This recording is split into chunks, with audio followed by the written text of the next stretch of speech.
The ancient European festival known as Witches' Night takes place April 30th to May 1st. Comic-Con Museum is hosting a two-night event to explore witches in history and pop culture.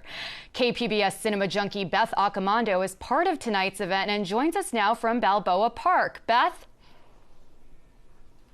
Yeah, we're here at the Comic-Con Museum, and I'm here with Keegan Chetwind, who is the Director of Public Programs here.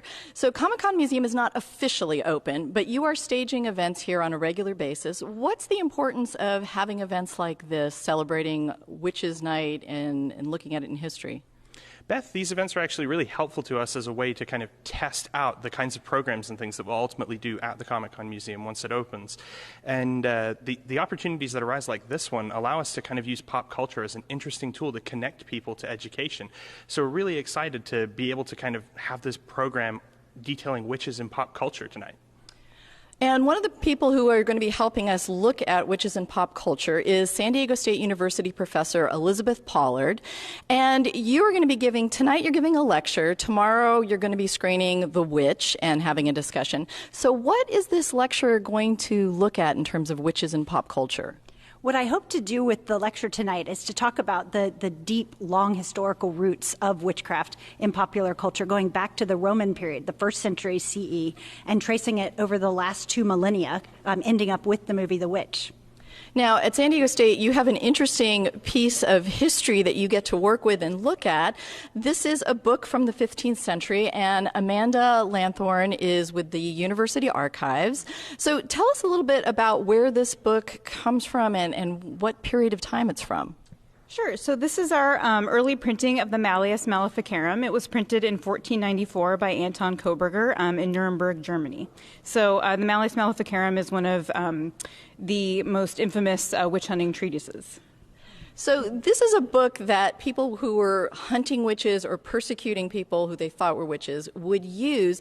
And one of the things that's interesting is what's in the margins of these books. Talk about this. Correct. One of the fascinating things about this book is that it was a book that someone used. They annotated it. In fact, multiple people annotated this book over the centuries.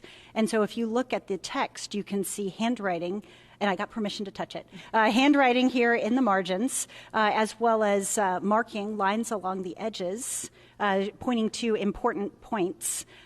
Someone took a red ink and wrote casus, casus, casus, pointing to various cases in the text. And one of the fascinating things about this text are what are called manicula, pointing hands, pointing to the portions of the text that have something interesting. So we have a maniculum right here.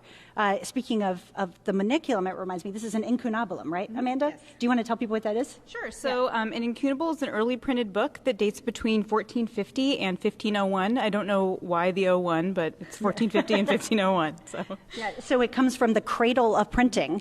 So printing began in the West around 1450, and this text comes within roughly the first generation of printed texts. So we have a printed text, printed in Latin, this Hammer of Witches, with handwritten notes along the margins.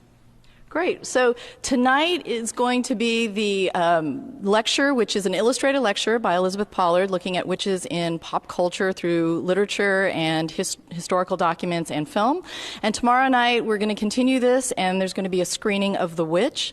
So this is all happening here at the Comic-Con Museum. It's down in Balboa Park. Not officially open, but you can come down and check out these events. I'm Beth Accomando, and I'm here in Comic-Con Museum. Thank you so much for that report, Beth.